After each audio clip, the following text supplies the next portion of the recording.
Friends, welcome back to my channel. ഞാൻ ഇന്ന് കുറച്ച് പച്ച ഓല എടുത്തിട്ടുണ്ട്. എന്തിനാണെന്നല്ലേ, പണ്ട് നമ്മൾ ഓണത്തിന് പൂക്കൾ പറിക്കാൻ പൂക്കൊട്ട ഉണ്ടാക്കി എടുക്കാറില്ലേ? അപ്പൊ ഈ ഓണത്തിന് നമ്മുടെ മക്കൾക്കും ഉണ്ടാക്കി കൊടുത്താലോ? അതിനായി ഞാനിത് ഈർക്കിൾ കളഞ്ഞ കുറച്ച് ഓല എടുത്തിട്ടുണ്ട്. അതിൽ നിന്ന് നീളമുള്ള 8 എണ്ണം എടുക്കാം. അപ്പൊ എങ്ങനെ ഉണ്ടാക്കാന്ന് നോക്കിയാലോ? അപ്പൊ ചാനൽ ആദ്യമായിട്ട് കാണുന്ന കൂട്ടുകാരുണ്ടെങ്കിൽ ഒന്ന് സബ്സ്ക്രൈബ് ചെയ്ത് സപ്പോർട്ട് ചെയ്യണം കേട്ടോ. വീഡിയോ ഇഷ്ടപ്പെടുകയാണെങ്കിൽ ഫ്രണ്ട്സിന്റെ ഫാമിലിക്കൊക്കെ ഒന്ന് ഷെയർ ചെയ്ത് കൊടുക്കാനും മറക്കല്ലേ. 8 ഓല എടുത്തതിൽ 4 എണ്ണം ഇതുപോലെ നേരെ എടുത്ത് വെക്കണം. ശേഷം ഒരു ഓല എടുത്തിട്ട് ഇപ്പൊ വെച്ചതിന്റെ മുകളിലായിട്ട് വെച്ചു കൊടുക്കാം. വീഡിയോ കാണുന്ന പോലെ ഒരെണ്ണം മുകളിലും അടുത്തത് താഴെയും പിന്നെയും അടുത്തത് മുകളിലും താഴെയും വരുന്ന രീതിയിൽ വെച്ചു കൊടുക്കണം കേട്ടോ. അങ്ങനെ ഒരെണ്ണം വെച്ചു കഴിഞ്ഞാൽ അടുത്തത് വെക്കുമ്പോൾ ഇപ്പോൾ അടിഭാഗത്ത് വന്ന ഓല മുകളിൽ വരുന്ന രീതിയിൽ വെച്ചു കൊടുക്കാം. കണ്ടില്ലേ? അപ്പൊ ഈ ഒരു രീതിയിൽ കിട്ടും. ഇനി സെയിം രീതിയിൽ അടുത്ത ഓലയും വെച്ചു കൊടുക്കാം. ശ്രദ്ധിച്ച് ചെയ്യുവാണെങ്കിൽ വളരെ സിമ്പിൾ ആയിട്ട് ചെയ്തെടുക്കാൻ സാധിക്കും കേട്ടോ. നിങ്ങളും പണ്ട് ഇതുപോലെ പൂക്കൊട്ടയൊക്കെ ഉണ്ടാക്കി പൂക്കൾ പറിക്കാൻ പാടത്തും പറമ്പത്തും ഒക്കെ പോയിട്ടില്ലേ?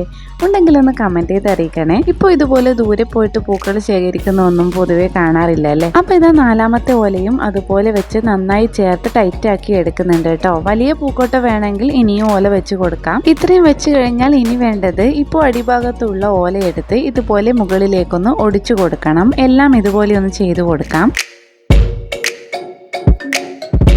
ഇനി മുകളിലോട്ടാണ് മടഞ്ഞെടുക്കേണ്ടത്. അതിനായി ഒരു ഓല എടുത്തിട്ട് നമ്മൾ ഇപ്പോൾ മടഞ്ഞെടുത്ത സൈസിനനുസരിച്ച് റൗണ്ട് ഷേപ്പിലാക്കി എടുക്കണം. ഓലയുടെ വീതി കുറഞ്ഞ ഭാഗം കട്ട് ചെയ്ത് കളയണം കേട്ടോ. ഇല്ലെങ്കിൽ റൗണ്ട് ഷേപ്പിലാക്കി എടുക്കുമ്പോൾ ചെറുതും വലുതും ആയി പോകും. ഇതുപോലെ വെച്ച് നോക്കിയതിന് ശേഷം കട്ട് ചെയ്തെടുക്കാം. ഈ ഒരു അളവിൽ ഞാനൊരു 5 ഓല എടുത്തിട്ടുണ്ട് കേട്ടോ. അടുത്തതായിട്ട് അതിലൊരു ഓല എടുത്തിട്ട് ഇതുപോലെ റൗണ്ട് ഷേപ്പിൽ മടക്കി എടുത്തതിന് ശേഷം ഈർക്കിൾ ഉപയോഗിച്ചിട്ട് ഒന്ന് കുത്തി കൊടുക്കാം. ഇതുപോലെ ബാക്കിയുള്ള ഓലയും റൗണ്ട് ഷേപ്പിലാക്കി എടുക്കാം. ഈർക്കിൾ കുത്താൻ എന്നെ പോലെ മടിയുള്ള ആരെങ്കിലും ഉണ്ടെങ്കിൽ ഇതുപോലെ സ്റ്റാപ്ലർ ഉപയോഗിക്കാവുന്നതാണ് കേട്ടോ. അപ്പൊ ഇതാ എല്ലാ ഓലയും റൗണ്ട് ഷേപ്പിൽ പിൻ ചെയ്ത് എടുത്തിട്ടുണ്ട്. ഇനി ചെയ്യേണ്ടത് നേരത്തെ നമ്മൾ താഴെ ഭാഗത്ത് വന്ന ഓല മുകളിലോട്ട് മടക്കി എടുത്തിട്ടുണ്ടായിരുന്നു. അത് ഇതുപോലെ മുകളിലോട്ട് എടുത്തതിന് ശേഷം റൗണ്ട് ഷേപ്പിലാക്കി എടുത്ത ഓല അതിലിട്ട് കൊടുക്കാം. ഇനി വേണ്ടത് വീഡിയോ കാണുന്ന പോലെ റൗണ്ട് ഷേപ്പിനുള്ളിലുള്ള ഓല ചെറുതായിട്ടൊന്ന് വലിച്ച് ടൈറ്റ് ആക്കി കൊടുക്കാം. ശേഷം അടുത്ത സെറ്റ് ഓല, അതായത് ഇപ്പോൾ പുറത്തുള്ള ഓല നേരത്തെ എടുത്ത പോലെ മുകളിലോട്ടാക്കി എടുത്തതിന് ശേഷം റൗണ്ട് ഷേപ്പിലുള്ള അടുത്ത ഓല ഇട്ട് കൊടുക്കാം. അപ്പൊ ഞാൻ പറയുന്നത് നിങ്ങൾക്ക് മനസ്സിലാകുന്നുണ്ടെന്ന് കരുതുന്നു കേട്ടോ. അപ്പൊ അതുകൂടി ഇട്ട് കൊടുത്തതിന് ശേഷം ബാക്കിയുള്ള ഓലകളൊക്കെ നന്നായിട്ട് വലിച്ച് ടൈറ്റ് ചെയ്ത് കൊടുക്കണം. അപ്പൊ നല്ല രീതിയിൽ സെറ്റ് ആയിട്ട് കിട്ടും കേട്ടോ. ശ്രദ്ധിക്കേണ്ട കാര്യം എന്താണെന്ന് വെച്ചാൽ റൗണ്ട് ഷേപ്പിൽ എടുത്ത ഓല കറക്റ്റ് അളവിൽ എല്ലാം ഒരുപോലെ തന്നെ ആവണം കേട്ടോ. ഇനി സെയിം രീതിയിൽ അടുത്ത സെറ്റ് ഓല എടുത്ത് അതിനുള്ളിൽ റൗണ്ട് ഷേപ്പ് ഉള്ള ഓല ഇട്ട് കൊടുക്കാം. അങ്ങനെ ഇതാ കംപ്ലീറ്റ് ചെയ്തെടുത്തിട്ടുണ്ട്. റൗണ്ട് ഷേപ്പിലുള്ള 4 ഓലകളാണ് ഞാൻ ഇട്ട് കൊടുത്തിട്ടുള്ളത്. നന്നായിട്ട് വലിച്ച് ടൈറ്റ് ചെയ്ത് കൊടുത്തതിന് ശേഷം ബാക്കി വന്ന ഓലകൾ മടക്കി മടഞ്ഞെടുത്തതിന്റെ ഉള്ളിലേക്ക് ആക്കി എടുക്കുകയാണ് വേണ്ടത്. ബാക്കി വന്ന ഓല ഒത്തിരി നീളത്തിലാണെങ്കിൽ ഇതുപോലെ കുറച്ച് ഭാഗം കട്ട് ചെയ്ത് മാറ്റാം കേട്ടോ. കൊട്ടയുടെ പുറത്തുള്ള ഓല കൊട്ടയുടെ ഉള്ളിലോട്ടാണ് മടക്കിയെടുക്കേണ്ടത് കേട്ടോ. അപ്പോൾ ഓരോന്ന് ചെയ്തെടുക്കുമ്പോഴും നന്നായിട്ട് വലിച്ച് ടൈറ്റ് ചെയ്തതിന് ശേഷം മാത്രം ചെയ്തെടുക്കാം. അങ്ങനെ ഇത് മുഴുവനും ചെയ്തെടുത്തിട്ടുണ്ട്. ഇനി കൊട്ടയുടെ ഉള്ളിൽ വരുന്ന ഓല പുറത്തോട്ട് മടക്കിയെടുക്കാം. ശേഷം ഇതുപോലെ മടഞ്ഞെടുത്തതിന്റെ ഉള്ളിലൂടെ കോർത്തെടുക്കുകയാണ് ചെയ്യുന്നത് കേട്ടോ.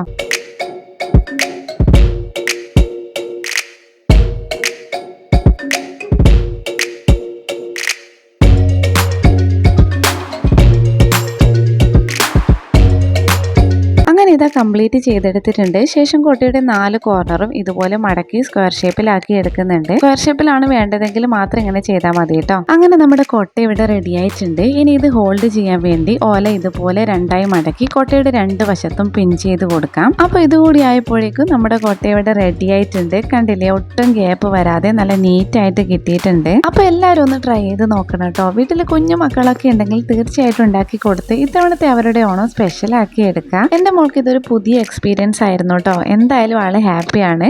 അപ്പോൾ ഇന്നത്തെ വീഡിയോ എല്ലാവർക്കും ഇഷ്ടപ്പെട്ടെന്ന് വിചാരിക്കുന്നു. വീഡിയോ ഇഷ്ടപ്പെട്ടാൽ ലൈക്ക് ചെയ്യുക, ഒരു സ്മൈലി എങ്കിലും കമന്റ് ചെയ്യുക, ചാനൽ സബ്സ്ക്രൈബ് ചെയ്ത് സപ്പോർട്ട് ചെയ്യാനും മറക്കല്ലേ. എൻ്റെ എല്ലാ കൂട്ടുകാർക്കും അഡ്വാൻസ് ഹാപ്പി ഓണം. ഇനി ഇതുപോലുള്ള വെറൈറ്റി വീഡിയോയുമായി വീണ്ടും കാണാം.